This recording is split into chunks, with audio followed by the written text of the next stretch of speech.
It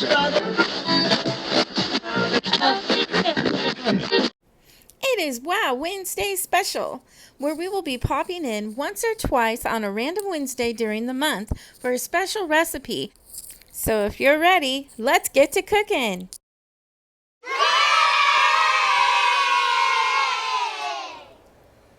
Welcome back to Cooking with Kayla D. I'm Kayla D, and this is my husband, Brandy. Today we're going to be making restaurant-style hash browns and some copycat McDonald's hash browns. And if you're like me, all the recipes that are out there for restaurant-style hash browns never turn out like the restaurant. But today, they will. And the McDonald's copycat hash browns, they're going to turn out pretty darn close to McDonald's. Your ingredients, you'll need potatoes, 2 baking or 4 regular size russets, cooking oil, butter, some cornstarch, and salt and pepper to taste.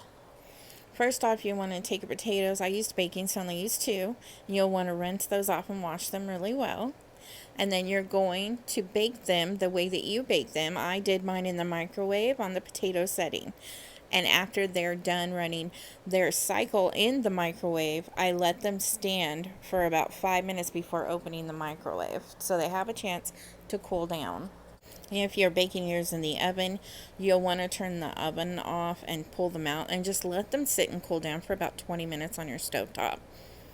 Then after they are cooled down, you can go ahead and place them into a dish and stick them into the refrigerator.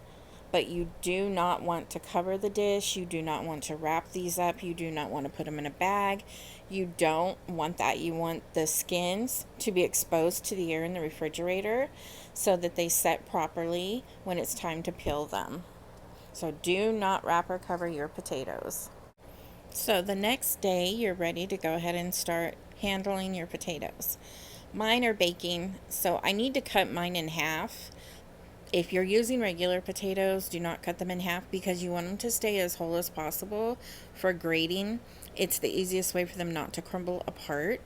You want to go ahead and very gently, and this is a little time consuming, but you want to peel the peelings off with your fingers. You don't want to use any type of a utensil or anything because you don't want to take the chance of having that potato fall apart. That's why it's important when you're letting these set overnight in the refrigerator to not cover them or place them in a bowl covered or inside a dish covered or in a Ziploc or anything. You want them exposed to the air.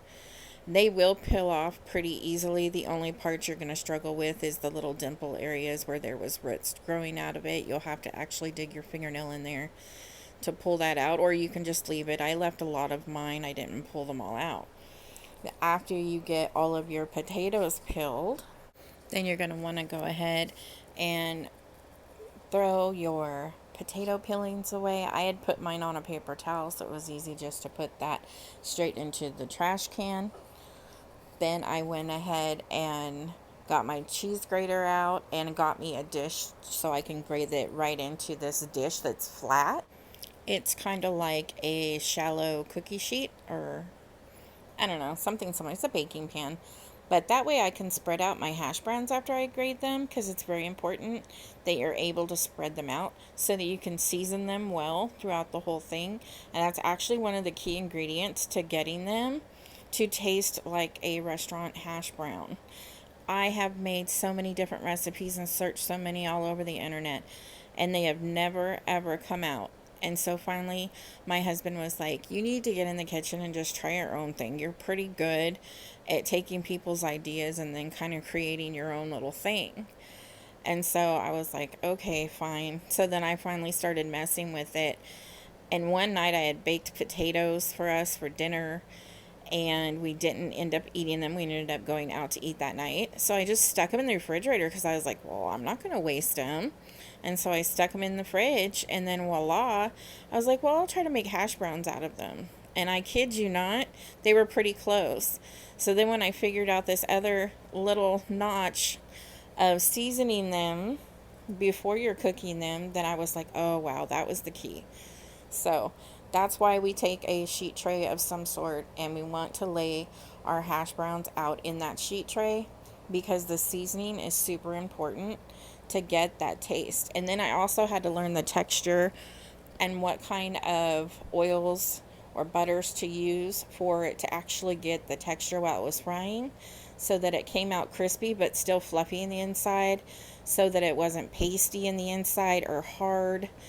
Because you know, when you're trying to make them at home, it's either your potatoes come out really hard and they're not cooking all the way through, or they come out really pasty like in the middle. These ones didn't. They came out just like the restaurant. They're very fluffy in the middle, which is really nice, and the outside's really crispy. So now I've pretty much got my potatoes grated up now. So now I'm going to go ahead and kind of just lay this all flat into my baking dish. And that is 2 baking potatoes. For you, if you're using regular size russets, you'll want to use 4. Once you have that all laid out, you're going to take about, I would say, a teaspoon of pepper and sprinkle it as evenly as you possibly can over the top.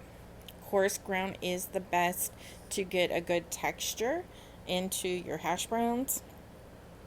And then for salt, you're going to want to do about 1.5 teaspoons to 2 teaspoons, depending on what type of salt you use. We use pink Himalayan sea salt, so it is a little bit more strong than like iodized or kosher. So I used about 1.5 teaspoons. But if you're using a white salt, I think you would probably use the 2 full teaspoons. Then, of course, if that isn't to your liking, then the next time you do it, make your adjustments with your seasonings, you know. But make sure you sprinkle it around to where it's kind of getting everywhere. You're still going to toss them around to make sure the seasoning's evenly dispersed, like I'm doing right now. And that's a very important step. And you want it to stay kind of powdery and pillowy, so don't like mush them together. You want to keep them fluffy. That's a key to having a nice fluffy hash brown when you're getting to the cooking process of it. And now that you have all of your hash browns mixed up well, we're going to put some in a dish so I can go ahead and cook a little bit of it now and show you the outcome of the restaurant style. The rest of this actually is going to go into our copycat McDonald's recipe. I'm going to go ahead and stick it in a quart-size Ziploc bag and stick it back in the refrigerator overnight again until the next day. And then I'll go ahead and show you how we can take the rest of the potatoes from this recipe and turn them into 6 McDonald's hash browns, which I think is absolutely amazing. I was able to make a whole breakfast for myself out of the hash browns from the restaurant style, and then turn around and make 6 McDonald's style hash browns with the rest of it. So it kind of gives you an idea of how much it makes. If you're doing like a breakfast for a family of 4, this will definitely make enough hash browns for a family of 4 to 6 right here for restaurant style. It's like a regular potato per person or a baking potato per 2 people. That's how you want to do your measurements on this. So now that I've got the hash browns almost all put away, we're going to get into the restaurant style cooking of the hash browns. That I am choosing to use a very small skillet. It's probably about a 6-inch, and I bought that special from Walmart, and I'll put a link in the description box. I use that just to make restaurant style eggs and hash browns for us on certain mornings on weekends. And then once in a while I'll use it for pancakes as well for us, because it makes a perfect pancake. Mind you, if you have a large family, you're not going to want to be sitting there cooking one pancake at a time, or, you know. But for my husband and I, it's perfect because it's just the 2 of us, so it doesn't bother me cooking a little. I like cooking in one pan more than I do multiple pans, so it works out for me. So after I get my pan nice and hot, I add a couple tablespoons of cooking oil to it, and I put those hash browns right in there. Then I'll start to move the hash browns around and make sure I put them into a nice little circle all the way around, hitting the edges of the pan. I do scrape the sides down just a little bit as I'm going to make sure that they're kind of coming together in a group without me forcing it, though, because I don't want them to be forced. I want them to still be fluffy. You'll cook them like that for about 2 minutes, and then after that you're going to add a small dollop, which is about half a tablespoon pieces in 3 to 4 different spots around the sides of the skillet. You don't want to put it in the center. You just want to hit it on the side. It will melt down and get underneath the hash browns, and that's going to give it that nice golden crust on the bottom of it.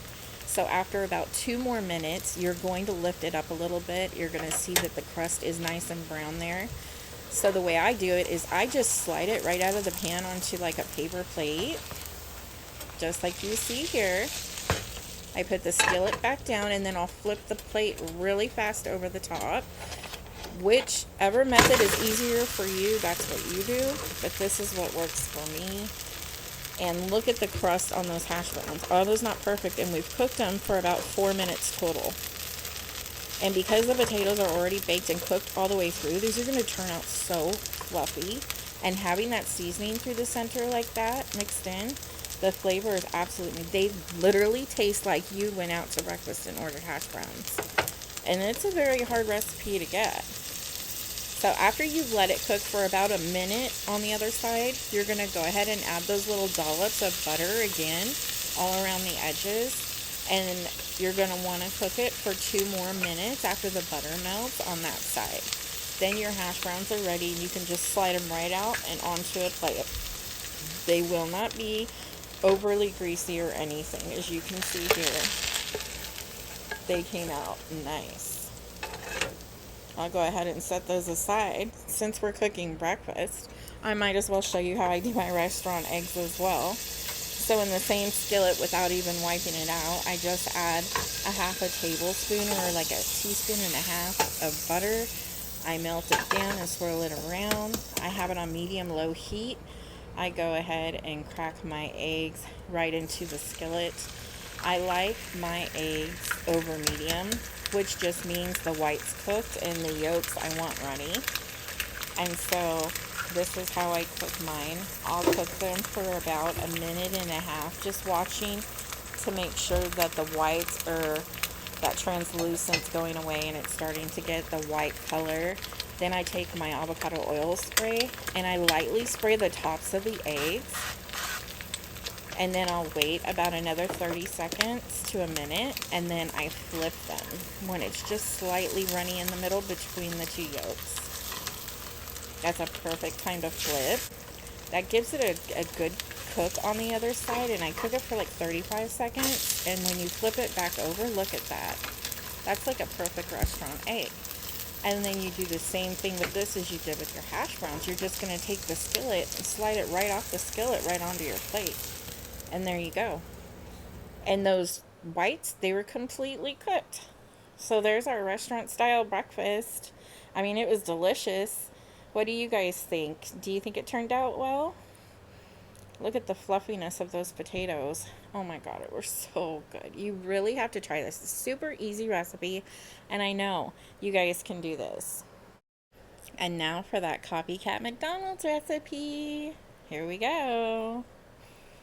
So I got a bowl out, and I took that Ziploc bag of those hash browns we grated and had seasoned already, and I dumped those into the bowl.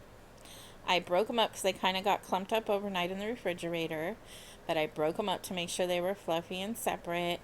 And then I'm going to go ahead and like make a well in the middle and push them up against the wall all the way around in a circle, so I can kind of like evenly disperse our cornstarch, because that's what's going to hold together our hash browns so we can deep fry them to come out like McDonald's style hash browns.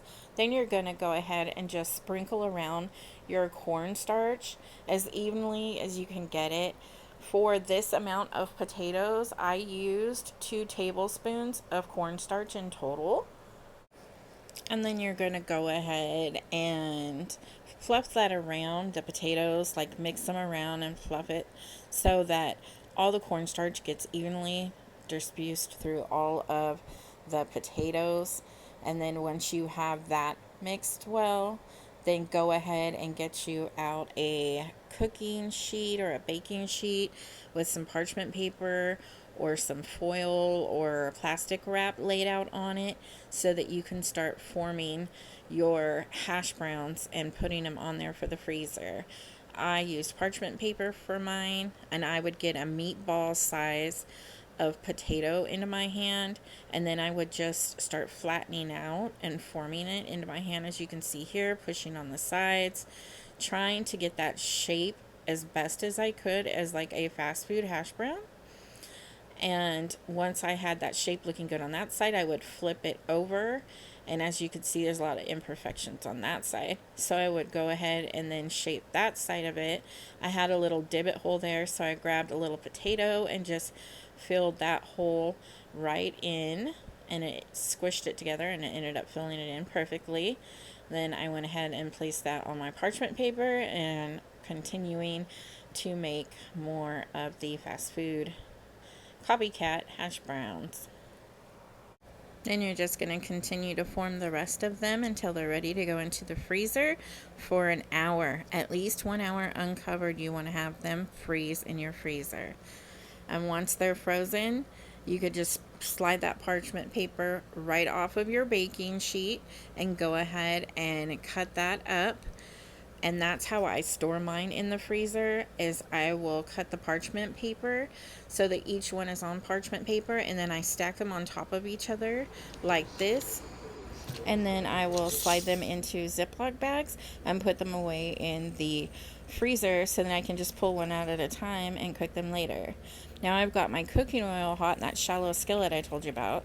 So I very gently put a hash brown in there so I can cook one up so you can see what it looks like when it's done. You'll want to cook it for about 2 minutes on each side, 3 if your oil's not hot enough. But you'll watch it. You'll see it to start to get a little golden brown on the sides. And that's when you'll want to go in and flip it over. And as you can see, it has started to get golden brown up on the sides.